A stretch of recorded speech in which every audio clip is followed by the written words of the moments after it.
Hi guys, welcome to 4-H for this month. This month we'll be learning about plant classification.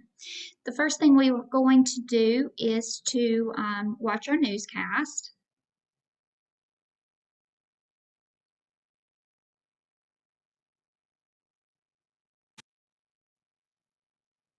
All right, here we go. To Coweta News Network. I'm Parker Arrington. Before we get into today's stories, let's recite our pledge. Please stand.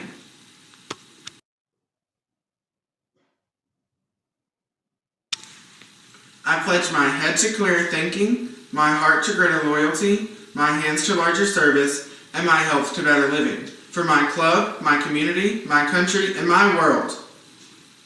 You may be seated.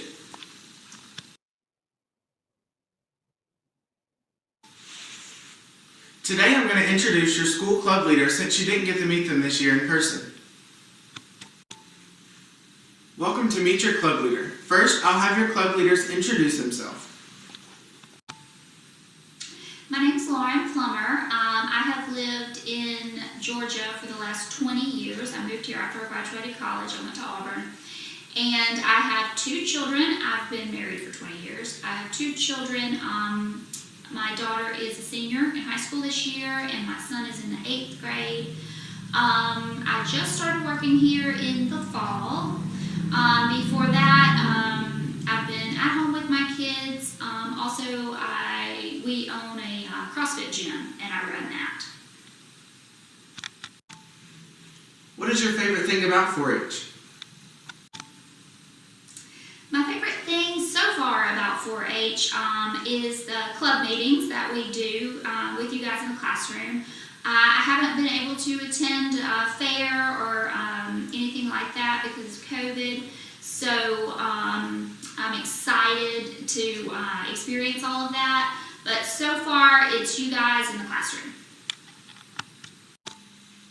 Tell us about your bucket list. Pushed to this year. So through the woods, you go one at a time. And those are these long races that are biking, hiking, canoeing, trekking across 10, 12 hours. Sometimes they have 30 hours. And those are really fun. You have a team, you have to use a map and read where you are on the coordinates, and the whole thing is you're trying to get these checkpoints and you have to find them. You can't use GPS, you can't use anything electronic, you have to use a compass, and then just kind of track your distance and find your way to these checkpoints, and there might be 20 or 30 of those. But my long-term bucket list item is I want to track or hike the Appalachian Trail. Tell us something positive about the past year.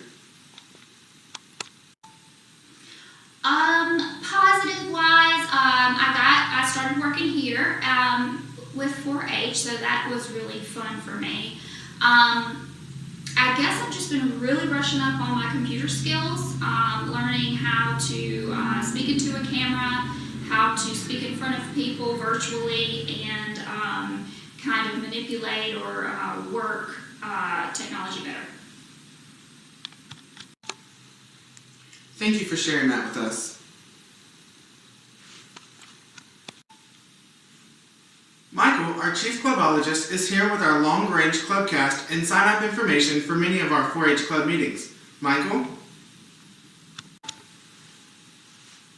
On Monday, February 1st, Poetry Club will have its monthly meeting. Horse and Pony will follow on the 4th for their monthly meeting. The Vet and Science Club will be on the 11th, and the Ag Discovery Club will be on the 18th. The Canine Club will wrap up the month with their meeting on Tuesday, February 23rd. Please see your digital newsletter for sign-up information if you would like to attend these meetings. That's a quick look at the long-range clubcast. For more details, you can visit our website at www.ugaextension.org/Coweta. Back to you, Parker. Thank you, Michael. Now let's check in with our investigative reporter, Anthea, for an in-depth look at our project contest held in January. Anthea? Thank you, Parker. In January, we held our 4-H Project Achievement Contest. Many 5th and 6th graders gave a presentation on a favorite topic, and we will move on to the district contest. Back to you, Parker.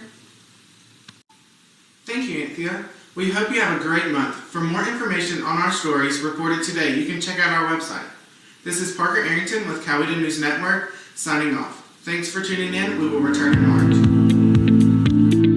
Okay, and there is a very long newscast. Okay, so this month we are going to be talking about plant classification, and there are more than 250,000 kinds of plants in the world, with 50,000 of those being species of trees. Scientists have to name and categorize all of these plants and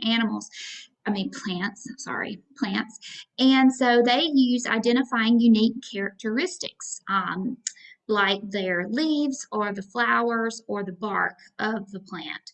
And so today we're going to talk about plant classification, how they divide up the categories, and a little bit about the different kinds of plants. So the tool that the scientists use is called a dichotomous key. And this is a tool that lets the scientists divide the specimens into two parts. Today what we'll do is we're going to take these monsters on our screen and we're going to divide these monsters up and ultimately give them a name. So we'll start with these 8 monsters, and our first category is going to be open or closed mouths, okay? So if we look at these guys, here is a picture of them, the ones with open mouths and the ones with closed mouths. So we've got 2 categories here. We're going to use the mouth open monsters first, and we're going to classify those down by the number of eyes that they have. So we've got 3 monsters with 2 eyes and 2 monsters with more than 2 eyes. Okay, so that's 2 classifications under monster. Then we will give these monsters a name. So 2 eyes, we're going to name them biocular monsters. And with more than 2 eyes, we will name them multi-ocular monster. Monster is French for monster. It's not really. Okay, now moving back to the monsters with the mouths that are closed, we can further divide those monsters down by the number of legs that they have. So we've got a monster with 2 legs, 3 legs, and then 4 legs. And we will name those monsters biped, triped, and quadruped monsters. Okay, so that was a fun way to think about classifying monsters, but let's go back to plants. The first classification for plants are vascular or non-vascular plants. So what does that mean? Plants either have a vascular system or they don't. Okay, the vascular system is composed of the xylem and the phloem, and it takes food and water up and down the plant's stem. Now, some plants have those, and some plants do not have a vascular system. I'm going to show you this little video, and this lady here in the video is going to tell you all about non-vascular and vascular properties of plants.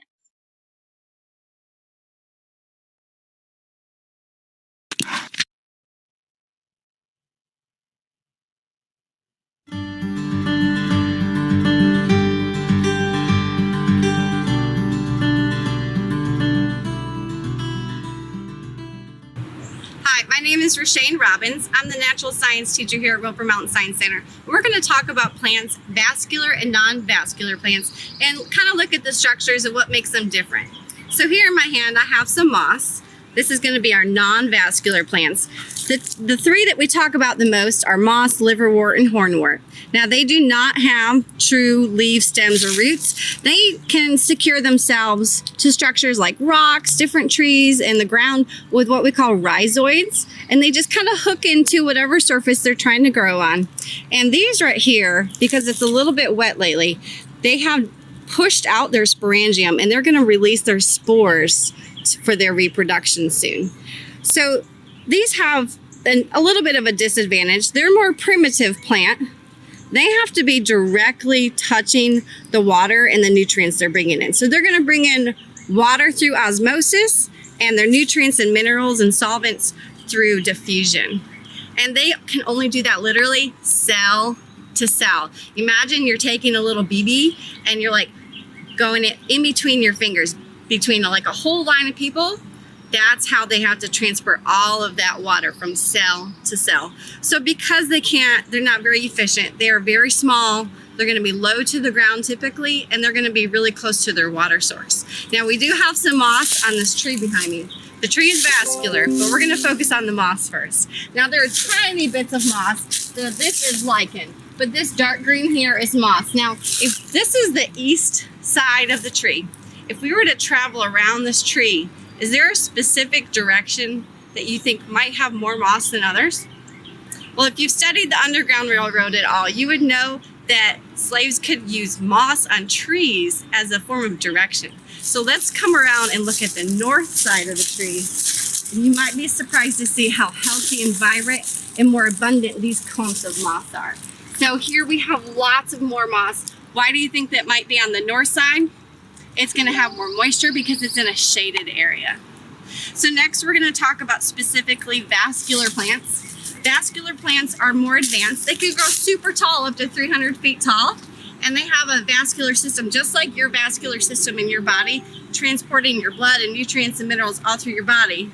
They do the same. Now they're gonna use tissues called xylem and phloem.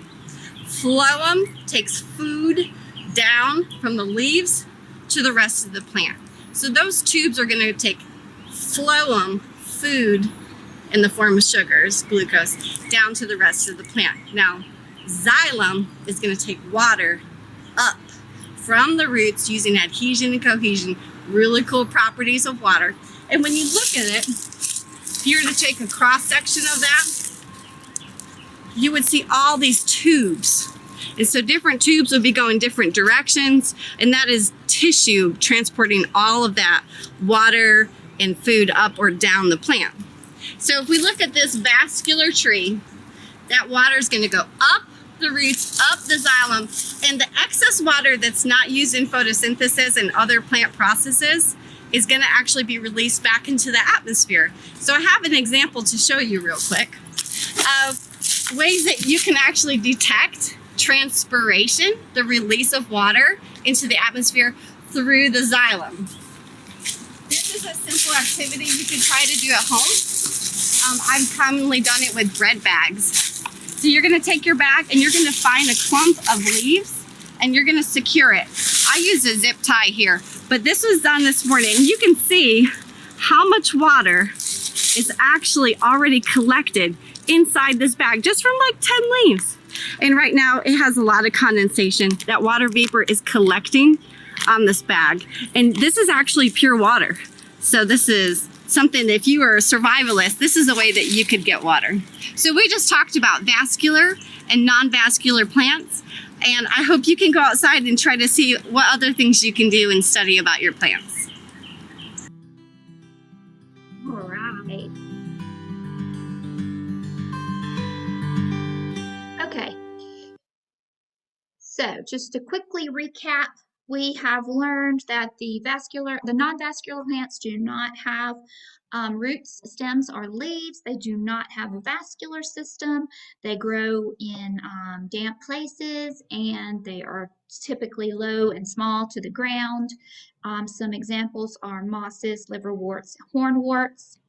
Here is the inside of a vascular plant. The stem or stalk of the plant, or the as seen underneath of a microscope. You can see those tubes there. She showed you those straws in the video. And then you have a picture of the xylem and the phloem, the food coming down through the phloem and the water coming up through that process of transpiration. Remember that word, transpiration. All right, now I'm going to show you a cute little video about celery and its vascular system.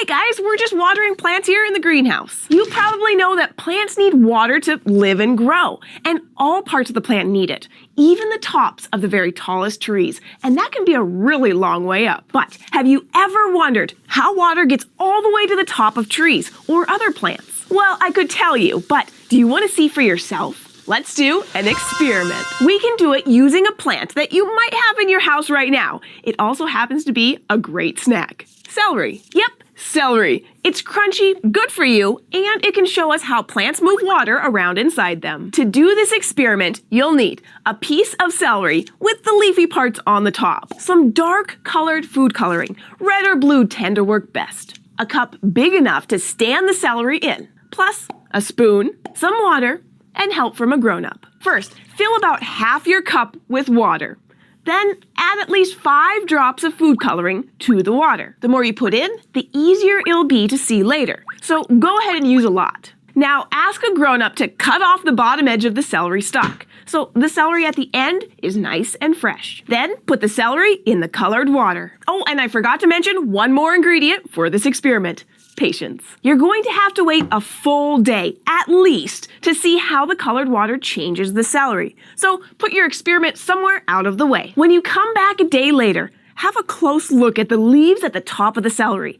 Pick up the stalk too, and have a look at the bottom edge that was standing in the water. What do you see? If you put enough food coloring in, and you waited for a long enough time, you should see that some of the leaves of the celery have changed color to match the color of the water. And parts of the bottom of the celery probably changed color too. So what do you think happened? The water moved through the plant. The colored water from the cup moved up through the celery stalk. We can tell this happened because the leafy parts have changed color. And we can see the color all through the stalk, especially if we break it in half. This movement of water actually happens all the time in plants. And it happens because water is actually leaving the plant from the top through the leaves, which then pulls up more water from below. When a plant is full of water, like the stalk of celery that's been soaked in water for a long time, some of the extra water inside leaves the plant through tiny holes in the leaves. And as these extra water particles move into the air, they pull on the water particles that are still in the leaf, which pull on the ones in the stem, which pull on the ones in the roots. It's like a big chain of water particles pulling on each other from the top to the bottom of the plant. In our experiment, water moved from the leaves of the celery into the air. The water particles stuck to one another and moved through the stalk, dragging the food coloring with them. But the actual color didn't evaporate into the air. It stayed in the celery. In fact, if you look at the bottom of the celery, the color helps you see the special parts of the plant that move water around inside it. These parts make up what's called the xylem. The xylem is hollow and kind of looks like pipes or tubes, whether water is being moved from the root to the leaf in the tallest tree or moving to the top of a celery stalk in a glass. It's being carried in the xylem. Now that you've done this experiment once, you can probably think of lots of other experiments to try too. For example, does it matter what type of food coloring you use?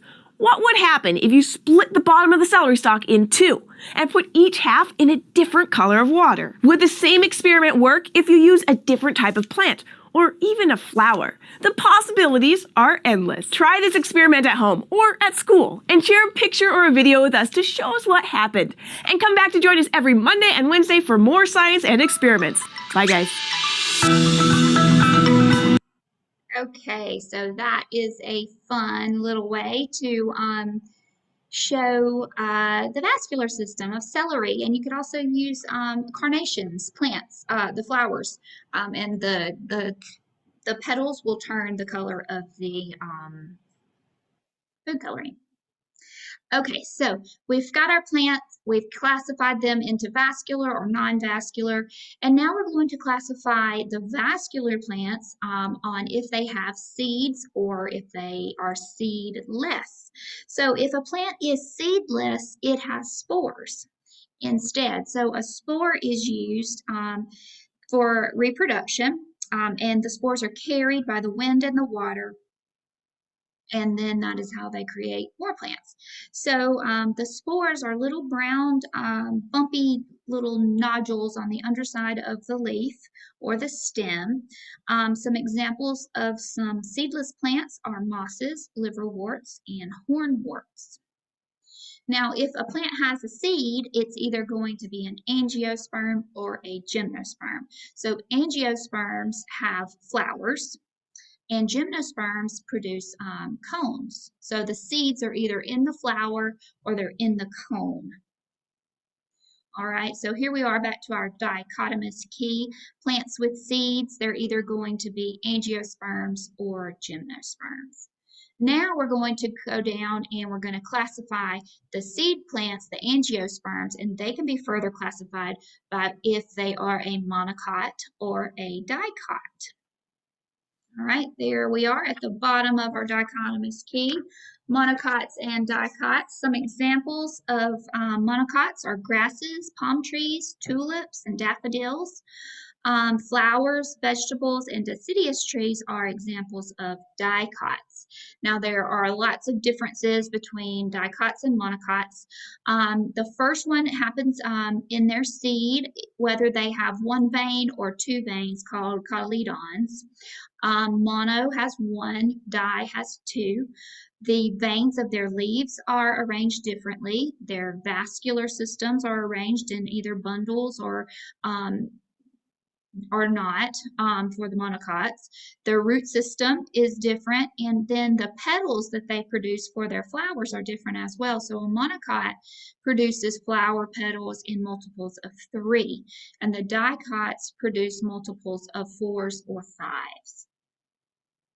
Okay, moving on to the leaves of the plants. The leaves are a very important part of the plant because that is where the food is made through photosynthesis. The leaves can be either simple or compound, and the broad part of the leaf there is called the blade. And then we can have the leaves can be arranged in 3 different ways. Now listen to this part. This is on the quiz. You can have an alternate leaf arrangement. If you look at the alternate leaf arrangement, they're not side by side. It's like you go, I go, you go, I go. We're walking up a set of stairs, right? Alternating. The opposite leaf arrangement is 2 by 2. If they're simple, they're just right across from each other on the branch. And then the whorled leaf arrangement is 4 or 5 leaves per petiole. Okay, so the petiole is what attaches it from the stem to the leaf. You can have lobed or non-lobed leaves. So the ones that look like fingers, those are called lobed, and then the non-lobed are the ones that are just smooth around the edges. Okay. So for our experiment this month, we played around with hydroponics. And hydroponics is where you grow plants without dirt or soil. You use water instead. Let's watch this video.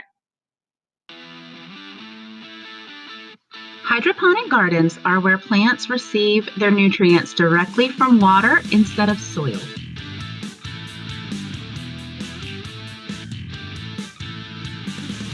Hi, I'm Owen, and I go to Welch Elementary School in 5th grade. For this activity, you will need a 2-liter bottle, water, a growing media like this pea gravel, seeds like these lettuce seeds, hydroponic growing solution, and a wick like this cotton yarn.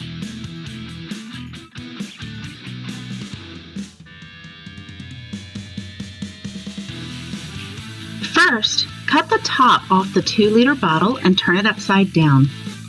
Then pour enough water into the 2-liter bottle to fill it about halfway.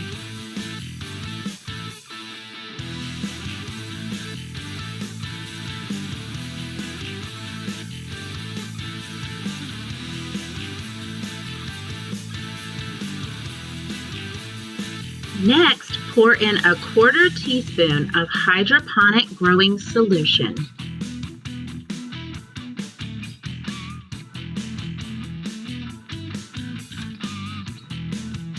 Then thread your wick through the spout of the bottle so that it's touching the water.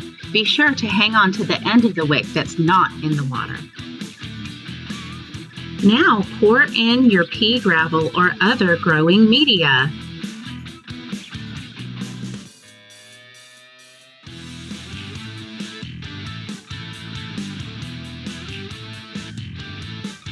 Next, it's time to pour in your seeds.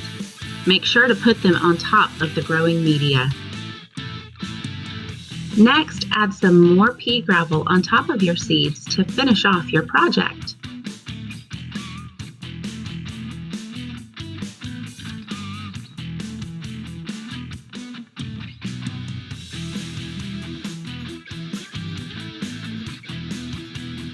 Hydroponic gardens are great if you are limited on space.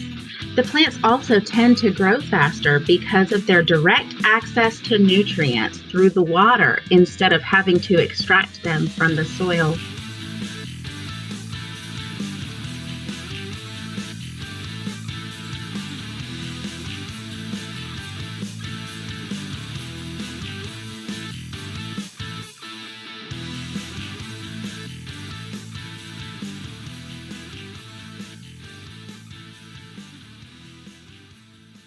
Right.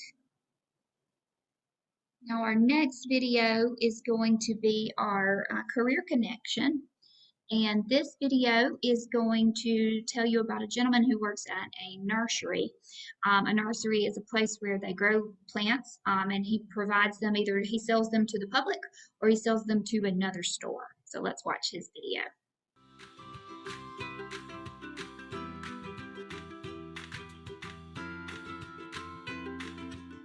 Greenhouse is a commercial grow. We are primarily a wholesale distributor of potted ornamental plants.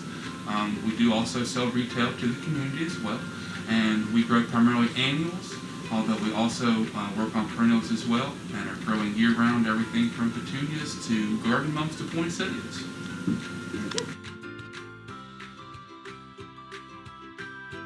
I'm the operations manager here, which means that I'm responsible for the day-to-day operations of everything going on. We have around 30 employees that work here on a daily basis, and that involves everything from start to finish of a plant. So from receiving material, setting our potting machine to run pots of soil, setting plants out, planting, plant care, moving and spacing the plants, getting them ready for delivery, getting them loaded onto a truck, and out the door to our customers. Every day could be anything at all. Any problem that arises, I try to solve it. Some people are specializing more in planting. Some are specializing more in the distribution side of it, as far as getting UPCs and tags for all of our customers. And then most of our people here, though, are just a general laborer that bounce around from everything that a plant might need to take care of, because we have to take care of them. Whether it's moving them to a sunnier spot or a warmer spot, pinching them so they produce more blooms, tying them so they retain their shape until they get to the customer. Anything that a plant needs to do from the day it comes out of the ground until the day it goes to somebody's house.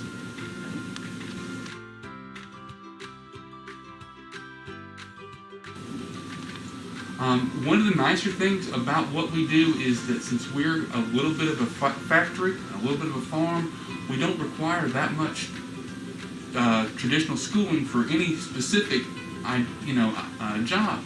However, we do offer people that show an interest, that are able to step up, a lot of hands-on training from people that have been doing this for 20, 30, 40 years here.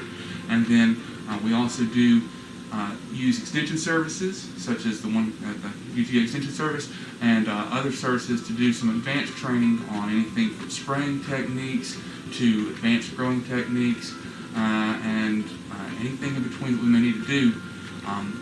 There are one or two people here that have degrees in landscape management or botany even, but for the most part, it's more of a hands-on and more of a experiential learning than a traditional schooling-based learning.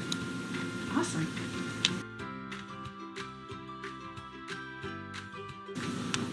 The number one skill that I look for to be successful here is attention to detail and being able to pay attention to what's going on. Is it right? Is it wrong? And how can we fix it? Plants cannot think. They react to stimulus, to inputs. And so we have to be able to determine what is the reason this plant is doing the right thing or the wrong thing.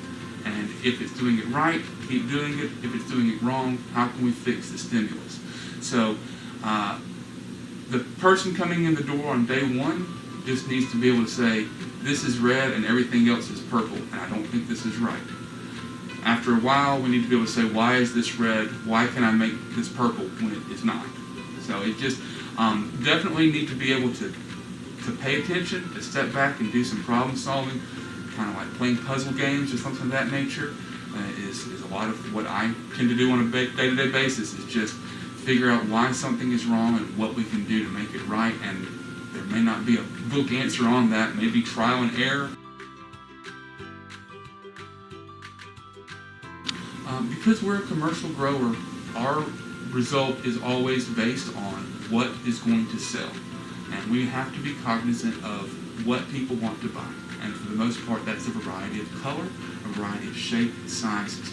So, because we're growing different versions of the same plant, be it we might have 15 different varieties of hydrangeas that are growing right now. Different varieties need different temperature, different light, different things. So we have to be able to know exactly what it is we're dealing with, move it around. If we have something that's in the wrong space, even though our provider may have said that it is a Merit True Blue hydrangea, if we look at it and realize that it's a Merit Early Blue and it needs to be moved to a different space to do that, we have to be able to understand that classification.